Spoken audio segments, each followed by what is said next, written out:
Hi everyone, स्वागत करती हूँ आप सभी का आज की इस वीडियो में। इस वीडियो में आज हम डिस्कस करने वाले हैं केवीएस 2025 एग्जाम के लिए पेडागोजी पोर्शन को। और अगर आप केवीएस में पीजीटी, टीजीटी, पीआरटी की तैयारी करना चाहते हैं जहां पे आपका पेडागोजी पोर्शन काफी ज्यादा वेटेज रखता है, अगर हम पीआरटी की बात करें तो 60 मार्क्स की पेडागोजी पूरी पूछी जाती है। इसके अलावा टीजीटी और पीजीटी के अंदर 40 मार्क्स का आपका पेडागोजी पोर्शन अभी पूछा जाता है। तो इस क्रम में आज ये हमारा वीडियो नंबर 1 है। और जैसे कि आपको पता है कि 3 टियर एग्जाम से रिलेटेड काफी सारी चर्चाएं अभी चल रही हैं।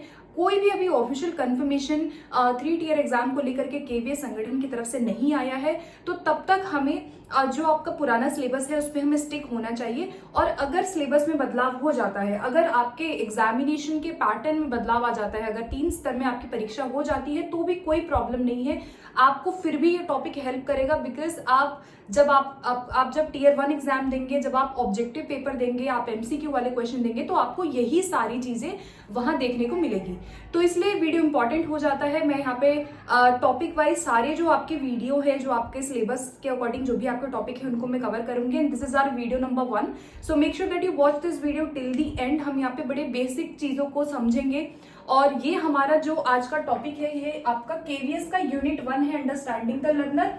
इस यूनिट के अंदर हमारा ये फर्स्ट टॉपिक है जहां आज हम ग्रोथ, डेवलपमेंट और मैच्योरेशन के बारे में बेसिक जनरल जो इंपॉर्टेंट बातें हैं वो डिस्कस करेंगे। आपके यहाँ से कम 2 प्रश्न यहाँ पे आपके आते हैं based on definition, based on the difference between growth and development. So we will be discussing everything in detail. तो चलिए शुरू करते हैं। इस वीडियो में हम इन चीजों के बारे में समझने की कोशिश करेंगे। समझना इंपॉर्टेंट है, रटना जरूरी बिल्कुल भी नहीं है। ठीक है, तो शुरू करते हैं इसी के साथ। तो सबसे पहले अगर हम यहाँ पे विकास और जो वृद्धि है, अगर हम इसके बारे में समझे तो पहले विकास को समझते हैं कि विकास आपका क्या होता है। विकास जैसे कि डेवलपमेंट जो है, हरलोक की एक बड़ी फेमस सी डेफिनेशन है जो आपके पेपर में आती है। हरलोक ने बोला कि जो परिवर्तन होते हैं, हमारे परिवर्तनों की प्रगतिशील श्रृंखला जो कि हमारे परिपक्वता और अनुभव के परिणाम स्वरूप व्यवस्थित और पूर्वानुमानित पैटर्न में घटित होती है। अब आपको इस डेफिनेशन को समझना बहुत जरूरी है। अगर आप इस डेफिनेशन को तोड़ तोड़ के समझेंगे, इसमें जितनी बातें हरलॉक ने बोली है डेवलपमेंट के बारे में, तो आपको डेवलपमेंट का एक बेसिक आइडिया या कॉन्सेप्ट जो है वो क्लियर हो जाएगा। डेवलपमेंट के बारे में हरलॉक ने कहा कि जो विकास है वो परिवर्तनों की प्रगतिशील श्रृंखला है, यानी कि प्रोग्रेसिव सीरीज ऑफ चेंजेस। यानी हमारे अंदर जो भी जो प्रोग्रेसिव चेंज है, यानी ऐसे चेंजेस जो कि प्रगति की ओर जा रहे हैं। यानी कि विकास में धीरे धीरे क्या होता है, प्रोग्रेस होता है, हम छोटे से बड़े हो रहे हैं या हमारा जो भी डेवलपमेंट हो रहा है। तो हरलोक ने बोला कि ये प्रगतिशील हमारी एक सीरीज होती है, एक श्रृंखला होती है, जहां पे जो भी परिवर्तन हमारे अंदर हो रहे हैं वो किसकी वजह से होते हैं, 2 फैक्टर की वजह से होते हैं मेनली। हमारा पहला है परिपक्वता और दूसरा है अनुभव। यानी कि हमारी मेच्योरिटी जो हम अपने जीन से लेकर के आते हैं, इसको हम आगे डिस्कस करेंगे। हमारी मेच्योरिटी और हमारे एक्सपीरियंस से होने वाला ऐसा प्रोग्रेसिव सीरीज ऑफ चेंज, जिसकी वजह से ऐसा व्यवस्थित चेंज जो कि कैसा है, प्रिडिक्टेबल पैटर्न में है। तो यहाँ पे देयर आर सम वर्ड्स। पहला कि जो आपका डेवलपमेंट होता है वो ऑर्डरली होता है। ठीक है, एक क्रम से हमारा विकास होता है। ऐसे परिवर्तन जो कैसे हैं, प्रोग्रेसिव है। ऐसे परिवर्तन जो कैसे हैं, बहुत ज्यादा ऑर्डर में है। ठीक है, ऑर्डर में हम जैसे शैशवावस्था से बाल्यावस्था, बाल्यावस्था से हम किशोरावस्था की ओर जाते हैं, यानी एक ऑर्डर में हमारा डेवलपमेंट होता है। ठीक है, सो ऑर्डरली होता है, प्रिडिक्टेबल होता है, यानी विकास की भविष्यवाणी आप कर सकते हो। एक व्यक्ति जो है वो आगे आने वाले समय में किस तरह से विकसित होगा, इसका अनुमान हम पहले ही लगा सकते हैं। तो जो विकास है वो बेसिकली आपका प्रिडिक्टेबल होता है, जिसको आप अनुमान लगा सकते हैं या भविष्यवाणी आप जिसकी कर सकते हैं। इसके अलावा विकास में कैसे परिवर्तन हो रहे हैं, मेनली हमारे अंदर क्वालिटेटिव और क्वांटिटेटिव दोनों ही होते हैं, लेकिन क्वालिटेटिव जो होते हैं, जो आपके गुणात्मक परिवर्तन होते हैं, वो बहुत ज्यादा होते हैं। ठीक है, सो परिवर्तन कैसा हो रहा है यहाँ पे, अगर हरलोक ने बोला कि ये परिवर्तन जो है हमारे, परिवर्तन गुणात्मक मात्रात्मक दोनों है। कैसी श्रृंखला है, प्रगतिशील सीरीज है, यानी एक क्रम से आप वहां पे आपके अंदर परिवर्तन हो रहे हैं। एक समय से दूसरे समय के बाद आपके अंदर एक परिवर्तन हो रहे हैं। और किसके द्वारा हो रहा है, दो फैक्टर हमारे कौन कौन से हो गए, मैच्योरिटी, मैच्योरिटी यानी जो आप अपनी अनुवांशिकता से लेके आए, जो आप अपने गुण जो जीन से, माता पिता से मिले हुए जो हमें हेरिडिटरी फैक्टर्स जो होते हैं, वो हमारी परिपक्वता होती है, बायोलॉजिकल जो हमारे ट्रेड्स होते हैं, ठीक है। सो हमारी परिवर्तन और जो हम वातावरण के साथ एक्सपीरियंस करते हैं, जन्म के बाद जो हम हमारे आसपास जो सोशल सराउंडिंग है, जो हमारा एनवायरनमेंट है, वो इसमें अनुभव जो हमारे हैं वो इसमें बहुत ज्यादा कंट्रीब्यूशन देते हैं डेवलपमेंट के अंदर, ठीक है। सो यहाँ पे ये तीन चीजें हैं जो डेवलपमेंट के अंदर हमारे पाए जाते हैं। सो अभी डेफिनेशन आई होप कि क्लियर हो गया होगा। इसके साथ साथ डेवलपमेंट का एक बेसिक कॉन्सेप्ट क्लियर हो गया होगा कि विकास परिवर्तनों की कैसी श्रृंखला है, प्रगतिशील श्रृंखला है, जो परिपक्वता और अनुभव के परिणाम स्वरूप एक व्यवस्थित यानी एक व्यवस्थित रूप में और प्रिडिक्टेबल पूर्वानुमानित पैटर्न के रूप में घटित होती है। यानी जो इसमें चेंज हो रहा है वो पूर्वानुमानित एक पैटर्न से हो रहा है। एक परिवर्तन जो है वो रैंडम नहीं है, एक व्यवस्थित जो सीरीज है चेंजेस की, उसको हम डेवलपमेंट बोल सकते हैं। अब यहाँ पे एक और डेफिनेशन यहाँ देखेंगे, क्रो एंड क्रो की एक डेफिनेशन है जो पूछी जाती है। क्रो एंड क्रो की डेफिनेशन ये है कि विकास का संबंध वृद्धि से है, क्योंकि हमारा जो फिजिकल डेवलपमेंट होता है, हमारा जो शारीरिक विकास है, वो हमारी वृद्धि के अंतर्गत ही आता है। तो यहाँ है कि विकास का संबंध वृद्धि से है तथा व्यवहार में उन परिवर्तनों से है जो पर्यावरणीय यानी जो हमारे एनवायरमेंटल फैक्टर्स है उसके परिणाम स्वरूप होते हैं। तो विकास की डेफिनेशन क्लियर है कि विकास जो है वो वृद्धि का ही एक भाग है। जैसे कि हमारा फिजिकल डेवलपमेंट होता है जिसके अंदर हमारी वृद्धि भी आ जाती है, और ये क्या है, पर्यावरणीय फैक्टर्स जो है, जितने भी हमारे पर्यावरणीय कारक होते हैं उनके द्वारा होता है। यानी कि इसमें मैच्योरिटी भी है, एज वेल एज मैच्योरिटी के साथ हमारे एक्सपीरियंसेस भी यहाँ शामिल होते हैं, ठीक है। सो ये डेफिनेशन हो गई डेवलपमेंट की। अब देखो परिपक्वता, बहुत बार यहाँ पे वर्ड आ रहा है कि भाई जो विकास है हमारा वो परिपक्वता से और हमारे अनुभवों से होता है। अब परिपक्वता क्या होती है इसको समझते हैं। तो इसका जो कॉन्सेप्ट था वो अर्नोल्ड गैसल ने 1925 में सबसे पहले इस कॉन्सेप्ट को दिया था।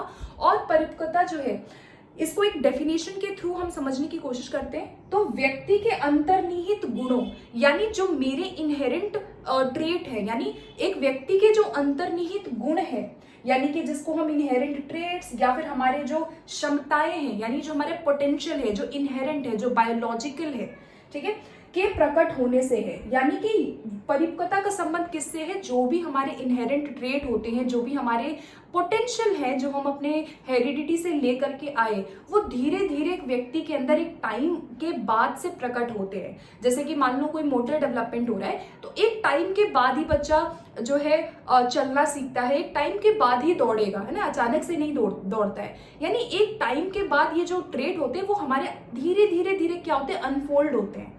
जैसे एक बच्चा जन्म लिया, सिर संभालेगा, फिर वो धड़ संभालता है, फिर वो पैरों को संभालता है, फिर चलता है, फिर वो दौड़ता है धीरे धीरे। तो ये चीजें कैसे होती हैं, क्रम से होती हैं, है ना। ये चीजें जो है ये अचानक नहीं होती है, ये धीरे धीरे प्रकट होती है। तो ये हमारी मैच्योरिटी है। तो मैच्योरिटी का संबंध हमारे उन इनहेरेंट गुणों से होती है जो हम अपने हेरिडिटी में लेकर के आते हैं, और वो धीरे धीरे प्रकट होती है एक व्यक्ति के अंदर, अनफोल्ड होना मतलब, ठीक है। तो दोबारा से पढ़ते हैं कि व्यक्ति के अंतर्निहित गुणों या क्षमता के प्रकट होने से है, जो केवल पर्यावरणीय कारकों या सीखने के बजाय, यानी कि केवल और केवल पर्यावरणीय कारकों और लर्निंग से नहीं होता है, बजाय कि जो हमारी परिपक्वता है वो हमारे जैविक प्रक्रियाओं यानी कि हमारे बायोलॉजिकल प्रोसेसेस और हमारे अनुवांशिकता के साथ जो हम विरासत में लेके आ रहे हैं, यानी हमारे जेनेटिक इनहेरिटेंस जो है, इसके द्वारा संचालित होता है। यानी अगर आपसे मैच्योरेशन पूछा जाए कि मैच्योरेशन क्या होता है, तो मैच्योरेशन बेसिकली हमारे वो इनहेरेंट या हेरिडिटरी या फिर वो हमारे बायोलॉजिकल ट्रेट्स होते हैं, वो हमारे गुण होते हैं जो कि धीरे धीरे एक व्यक्ति के अंदर अनफोल्ड होते हैं, धीरे धीरे वो प्रकट होते हैं, और इनका संबंध सीधा सीधा हमारे बायोलॉजिकल फैक्टर से और हमारे एनवायरनमेंट से होता है, ठीक है। हमारे एनवायरनमेंट से ना होकर अनुवांशिकता से होता है। एनवायरनमेंट का फर्क यहाँ पे मैच्योरिटी के संबंध में नहीं पड़ता है, क्योंकि जो बच्चा गुण लेकर के आया है वो धीरे धीरे एक व्यक्ति के अंदर क्या होते हैं, बाद में विकसित, धीरे धीरे वो प्रकट होते हैं, ठीक है। सो ये हमारा कॉन्सेप्ट है परिपक्वता का, जो कि मैच्योरिटी जो है वो बायोलॉजिकली या इनहेरेंट या फिर जेनेटिक होती है, ठीक है, जो हम जीन्स से लेकर के आते हैं। तो इसकी कुछ कैरेक्टरिस्टिक क्या हो सकते हैं, जैसे ये ऑटोमेटिक प्रोसेस है, मतलब परिपक्वता पाने के लिए आपको अलग से कोई प्रैक्टिस की जरूरत नहीं है ना। यानी परिपक्वता के लिए आपको अभ्यास की जरूरत नहीं है। जैसे लर्निंग के लिए, सीखने के लिए हमें अभ्यास चाहिए, ठीक है, सीखने के लिए अभ्यास चाहिए और हमारा अनुभव चाहिए होता है, लेकिन परिपक्वता में हमें अभ्यास की जरूरत नहीं है। अब एक बच्चा जो गुण लेकर के आया, सपोज मैं जो गुण लेकर के आई हूँ हेरिडिटी से कि भाई मैं एक टाइम के बाद चलूंगी, दौड़ूंगी, या मैं मोटर एक्टिविटी से जो फाइन मोटर स्किल है या ग्रॉस मोटर स्किल्स है, तो इसके लिए प्रैक्टिस की जरूरत नहीं है। एक टाइम आने के बाद, एक उम्र जब हो जाती है, वहां पे बच्चे धीरे धीरे उस फेज में उस चीज को करने लगते हैं, तो इसके लिए किसी प्रैक्टिस की जरूरत नहीं है चलने, दौड़ने और कूदने के लिए, वो धीरे धीरे होता है। तो मैच्योरिटी क्या हो गई, इस तरह से एक ऑटोमेटिक प्रोसेस है, एक स्वचालित प्रक्रिया इसको हम बोल सकते हैं। दूसरा है कि ऑर्डरली सीक्वेंस होती है। सीक्वेंस मतलब जैसे सिर से पैर की ओर विकास होता है ना, सेफेलोकॉर्डल, प्रॉक्सिमोडेस्टल हमारा डेवलपमेंट है। तो जो भी हमारी मेच्योरिटी है वो भी ऑर्डर से होती है, रैंडम कोई चीज नहीं है। एक टाइम के बाद ही बच्चा चलेगा, दौड़ेगा, सिर संभालेगा, फिर वो कूदेगा। तो ये जो आपका सीक्वेंस आप देखते हैं, ये क्या है, ऑर्गेनाइज्ड है, ये क्या है, एक क्रम से आपका होता है। तो मेच्योरिटी के अंदर क्या है, क्रम पाया जाता है। उसके बाद बायोलॉजिकल बेसिस है इसका, यानी हमारे बायोलॉजिकली जो भी हम ट्रेट, जो भी हम गुण लेकर के आते हैं, वही हमारी मेच्योरिटी होती है।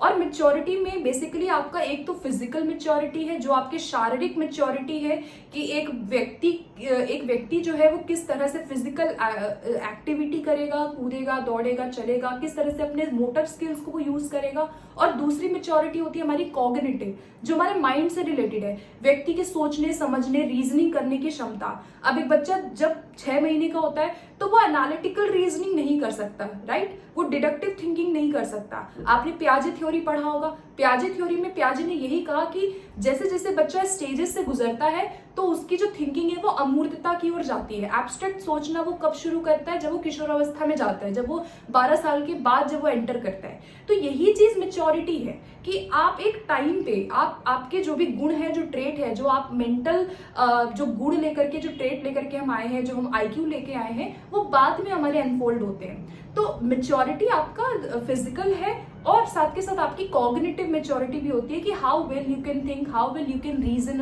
अबाउट समथिंग और सम पर्टिकुलर टॉपिक, और how your thinking process is going to a direction जहां पे आप जिस तरह से डिसीजंस लाइफ के लेते हो। तो वो बेसिकली सब कुछ आपका मेच्योरिटी के अंदर ही पाया जाता है। तो आई होप कि ये आपका क्लियर हो गया होगा। अब हम बात करेंगे यहाँ पे, हमने अभी तक, जैसे कि हमारा आज का टॉपिक था ग्रोथ, डेवलपमेंट एंड मैच्योरेशन, तो हमने अभी तक विकास और मैच्योरिटी के बारे में समझा कि विकास और मैच्योरिटी दोनों क्या होते हैं।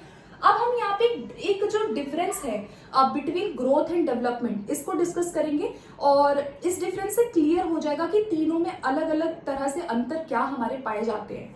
तो सबसे पहले अगर हम वृद्धि या अभिवृद्धि की बात करें, तो वृद्धि जो होती है वो कैसे परिवर्तन हमारे अंदर होते हैं, फिजिकल चेंजेस होते हैं और जिसको आप माप सकते हैं। यानी कि जितने भी आपके अंदर मात्रात्मक परिवर्तन है, एक व्यक्ति के अंदर जितने भी मात्रात्मक परिवर्तन हमें दिखाई दे रहे हैं, जैसे कि मात्रात्मक में मेरी हाइट हो सकती है, मेरा भार हो सकता है, मैं अपनी हाइट देख सकती हूँ माप के, मैं अपना भार चेक कर सकती हूँ, मैं अपने शरीर का एक प्रपोर्शन चेक कर सकती हूँ, मैं शरीर का आकार चेक कर सकती हूँ। तो भार, ऊंचाई, लंबाई, आकार, ये सब हमारे मात्रात्मक एस्पेक्ट होते हैं जिसको आप देख सकते हैं, जिसको आप माप सकते हैं। तो वृद्धि को मापा जाता है, मात्रात्मक है।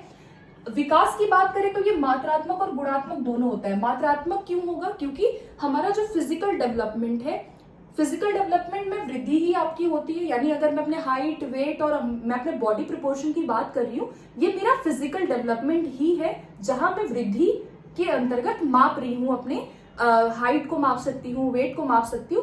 तो इसी तरह विकास जो है वो मात्रात्मक के साथ गुणात्मक दोनों होता है। गुणात्मक यानी आपका social development, emotional development, language development हो गया, आपका कॉग्निटिव हो गया, ये सारे आपके गुणात्मक परिवर्तन है जो हमारे अंदर पाए जाते हैं। मात्रात्मक में आपका फिजिकल डेवलपमेंट डोमेन आ जाता है। इसके बाद जो वृद्धि होती है वो जीवन भर नहीं चलती है। जब हम मेच्योर हो जाते हैं, जब हमारी मेच्योरिटी हो जाती है, तो एक समय के बाद हमारी वृद्धि रुक जाती है। ठीक है, एक समय के बाद हमारी वृद्धि रुक जाती है। ऐसा नहीं है कि हाइट जो है वो जीवन पर्यंत बढ़ेगी, वेट बढ़ता रहेगा, ये ऐसा नहीं है। वेट बढ़ना ना बढ़ना वो आपके जीवन शैली पे निर्भर करता है कि आप किस तरह का फूड लेते हैं। लेकिन अगर हम वृद्धि की बात करें तो जीवन पर्यंत एक व्यक्ति के अंदर जो है हड्डियों का विकास नहीं होता रहता है, जीवन पर्यंत उसका हाइट नहीं बढ़ेगा। तो वृद्धि एक समय के बाद, जब एक इंसान मेच्योरिटी स्टेज में आ जाता है तो वृद्धि रुक जाती है। बट विकास जो है वो जीवन भर है। आप जीवन भर कुछ ना कुछ सीखते हैं, कुछ ना कुछ आपके गुणों में परिवर्तन होंगे, आप कैसे सोचते हैं, आप कैसे सोशली बात करते हैं, आपका इमोशनल डेवलपमेंट क्या है, आपका कॉग्निटिव क्या है, ये चीजें जो है वो जीवन पर्यंत आपकी चलती रहती है। ठीक है, फिर उसके बाद वृद्धि विकास का एक भाग है। आपको पता है कि जो हमारा फिजिकल डेवलपमेंट है, जो भी हमारा फिजिकल डेवलपमेंट, शारीरिक विकास होता है, उसके अंदर हमारी वृद्धि होती है। ठीक है, क्योंकि शारीरिक विकास में ही हम मापने और मात्रात्मक चीजों की बात करते हैं। तो विकास जो है, वृद्धि जो है वो विकास का एक क्या है, पार्ट है, और इसका क्षेत्र बहुत सीमित होता है। वृद्धि का क्षेत्र बहुत नैरो है, मतलब वृद्धि का संबंध केवल मात्रात्मक पहलुओं से है। आप जो ऑब्जर्व कर सकते हैं किसी व्यक्ति के अंदर जो बदलाव है, जैसे कि हाइट, वेट और शरीर का आकार अनुपात, किसी बच्चे के सिर का साइज आप देख सकते हो कि कितना उसका सिर का साइज है, बट छोटे बच्चों का ज्यादा होता है, यानी आप ऑब्जर्व कर पा रहे हैं। तो वृद्धि जो है बेसिकली उसका क्षेत्र काफी सीमित होता है, मतलब हम केवल मात्रात्मक पहलुओं की बात कर रहे हैं, हम केवल फिजिकल डेवलपमेंट की बात कर रहे हैं। लेकिन जो विकास है, अगर हम इसके एक पहलू को देखें तो विकास काफी व्यापक है। इसके अंदर सारे आपके विकास आ जाएंगे, चाहे वो आपका फिजिकल डेवलपमेंट हो, इमोशनल हो, आपका कॉग्निटिव हो, या मोटर हो, या फिर आपका लैंग्वेज हो, जितने भी हमारे विकास के अलग अलग आयाम हैं वो सभी इसमें आते हैं। तो विकास जो है वो वाइड है, व्यापक है, कॉम्प्रिहेंसिव है, विस्तृत है। ठीक है, तो इसका जो एरिया है, जो इसका स्कोप होता है, जो इसका स्कोप है वो बहुत क्षेत्र है वो बहुत विस्तृत है, वाइड है। लेकिन इसका जो स्कोप अगर आप देखें तो इसका स्कोप बहुत ज्यादा लिमिटेड है, सीमित है, नैरो है। ठीक है, तो ये वर्ड्स आपको याद रखने हैं। उसके बाद वृद्धि प्रत्यक्ष और अवलोकन योग्य हो सकती है। अवलोकन योग्य हो सकती है वृद्धि, प्रत्यक्ष हो सकती है, मतलब डायरेक्टली आप मेरी हाइट देख सकते हैं, डायरेक्टली आप किसी का वेट देख सकते हैं, आप अपना वेट देख सकते हैं, यानी ये डायरेक्टली ऑब्जर्वेबल है। आप अवलोकन कर सकते हैं, ऊंचाई, भार, आकार, ये सब आप देख सकते हो, परिवर्तन जो है वो दिखता है सामने से, प्रत्यक्ष है। लेकिन विकास जो है वो गुणात्मक परिवर्तनों की बात ज्यादा करता है। तो विकास में जितने भी गुणात्मक हमारे चेंजेस होते हैं, यानी एक बच्चा कैसे सोच रहा है, एक बच्चा कितना हायर ऑर्डर थिंकिंग कर रहा है, एक बच्चा कितना अमूर्त सोच सकता है, एक बच्चा कैसे सोसाइटी में लोगों से बात कर रहा है, उसका सामाजिक विकास कैसा है, या उसका इमोशनल डेवलपमेंट कैसा है, इस चीज को आप प्रत्यक्ष रूप से नहीं माप सकते। हाँ, हम ऑब्जर्वेशन कर सकते हैं, हम कुछ स्पेसिफिक मेथड को यूज करते हैं साइकोलॉजी में, लेकिन हम इनको डायरेक्टली नहीं देख सकते, डायरेक्टली इनको मापना मुश्किल होता है। ठीक है, सो माप सकते हैं लेकिन डायरेक्टली सीधे सीधे नहीं माप सकते हैं इन परिवर्तनों को। इसमें ऑब्जर्वेशन ज्यादा होता है गुणात्मक परिवर्तनों को देखने के लिए, बट वो भी बहुत ज्यादा एग्जैक्ट और स्पेसिफिक हम नहीं होते हैं वहां पे। तो यहाँ पे जो भी विकास है, विकास में होने वाले परिवर्तनों को सीधे सीधे नहीं मापा जाता है, स्पेशली ऐसे परिवर्तन जो क्वालिटेटिव है, जो गुणात्मक है। उसके बाद वृद्धि विकास ला भी सकती है और नहीं भी। तो वृद्धि जो है, जो भी ग्रोथ है, इसकी वजह से डेवलपमेंट हो भी सकता है, नहीं भी हो सकता है। अब ये पॉइंट क्या है, जैसे सपोज मान लीजिए कि आपकी वृद्धि हो रही थी, एक बच्चा है जिसकी वृद्धि हो रही है, ठीक है, मान लो उसका हाइट बढ़ रहा है, उसका वेट बढ़ रहा है, उसका शरीर का आकार में परिवर्तन हो रहा है, उसका बॉडी प्रपोर्शन बढ़ रहा है, लेकिन हो सकता है कि उसका सोशल डेवलपमेंट ना हो रहा हो सकता है उसका लैंग्वेज डेवलपमेंट ना हो रहा हो सकता है कि उसका इमोशनल डेवलपमेंट काफी अच्छा नहीं है। तो इसका मतलब कि वृद्धि जरूरी नहीं है कि अगर किसी व्यक्ति का वृद्धि हो रहा है, किसी व्यक्ति के अंदर वृद्धि अच्छे से हुई है, तो उसका विकास भी अच्छा होगा। हो सकता है कोई इंजरी हो जाए किसी को, तो विकास नहीं हो सकता है। तो कई बार ऐसा होता है कि विदाउट ग्रोथ हमारा डेवलपमेंट हो भी सकता है, नहीं भी हो सकता है। जरूरी नहीं है कि वृद्धि से हमेशा हमारा विकास होगा ही होगा। ठीक है, उसके काफी मल्टीपल फैक्टर्स हो सकते हैं। इसी तरह विकास के बिना वृद्धि हो सकती है, यानी वृद्धि जो है विकास के बिना हो सकती है। यही सेम पॉइंट है जो मैं भी बता रही हूँ कि विकास के बिना वृद्धि हो सकती है। ठीक है, अब ये विकास के बिना वृद्धि कैसे होगी? जैसे सपोज कोई बच्चा है, उसको मान लो कोई बचपन में इंजरी हो गई, कोई मान लो उसका कॉग्निटिव डेवलपमेंट अच्छा नहीं हुआ, कोई उसको प्रॉब्लम हो गया, हो सकता है उसका हाइट वेट बहुत अच्छा हो, उसका जो आप देखते हैं मोटर डेवलपमेंट है या जो उसका फिजिकल एस्पेक्ट है वो बहुत अच्छा है, बट हो सकता है अदर एस्पेक्ट जो है सोशल डेवलपमेंट या कॉग्निटिव डेवलपमेंट, उसका मेंटल डेवलपमेंट, मोटर डेवलपमेंट बहुत अच्छे से ना हुआ हो। वृद्धि हो रही है लेकिन जो अदर एस्पेक्ट है हो सकता है कि उसमें बढ़ोतरी ना हो। तो ये वही कह रहे हैं कि वृद्धि विकास ला भी सकती है, नहीं भी ला सकती है, डिपेंड करता है, ठीक है। और उसके बाद वृद्धि केवल शारीरिक पहलुओं को बताती है, ये हम डिस्कस कर चुके हैं। फिजिकल जितने भी आप फिजिकल डेवलपमेंट जब आप देखते हैं तो उसके अंदर जो भी हमारे एस्पेक्ट है, हाइट वेट जितने भी एस्पेक्ट हैं, आकार है शरीर का, ये सब हम वृद्धि के अंदर देखते हैं। तो वृद्धि शारीरिक पहलू को बताती है विकास के, और विकास में बहुत सारे पहलू होते हैं, यानी कि जितने आप डोमेन्स देखते हैं डेवलपमेंट के अंदर, cognitive, motor, emotional, social, language, जितने भी आपके अलग अलग डेवलपमेंट है वो सब आपके होते हैं। तो बहुत सारे अनेक एस्पेक्ट्स हमारे डेवलपमेंट में होते हैं।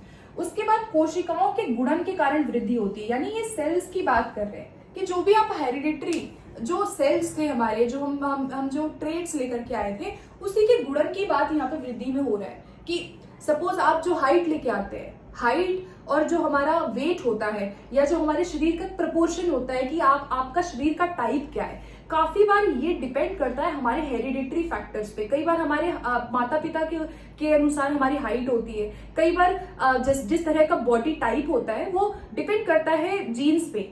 तो कहीं ना कहीं ये इसी चीज की बात कर रहा है कि कोशिकाओं के गुणन के कारण वृद्धि होती है, और विकास जो है वो पर्यावरण के साथ किसके द्वारा होता है? या तो आपका परिपक्वता तो डेफिनेटली है विकास में, हमारी मैच्योरिटी और हमारे पर्यावरण के साथ होता है। यानी कि ये तीन जो आप नाम देख रहे हैं, पर्यावरण, परिपक्वता और अनुभव, यानी environment, maturation and your experience, इन तीनों से हमारा क्या होता है? विकास होता है। जैसे कि हमने स्टार्टिंग में ही विकास की डेफिनेशन को देखा कि विकास कैसे होता है, तो विकास के अंदर हमारे मात्रात्मक और गुणात्मक दोनों परिवर्तन होते हैं। विकास कैसे हो रहा है? ऐसे विकास जो है उसके अंदर ऐसे हमारे परिवर्तन होते हैं, जीवन भर ऐसे परिवर्तन हमारे होते रहते हैं। जो कैसा है?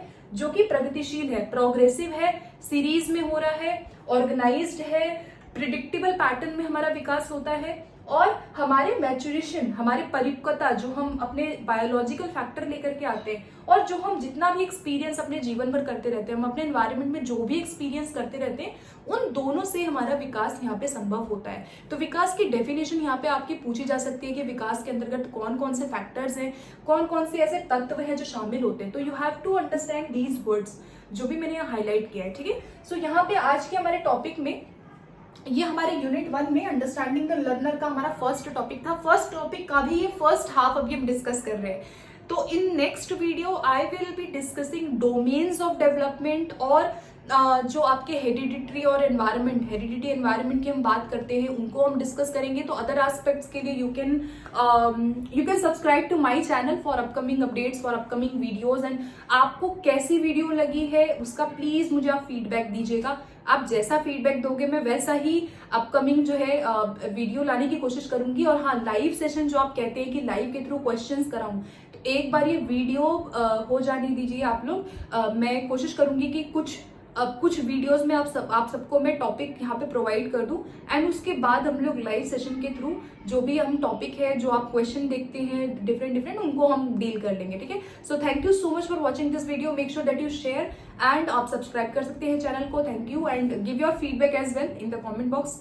In case if you have any doubt, let me know in comment box. So thank you so much for watching this video.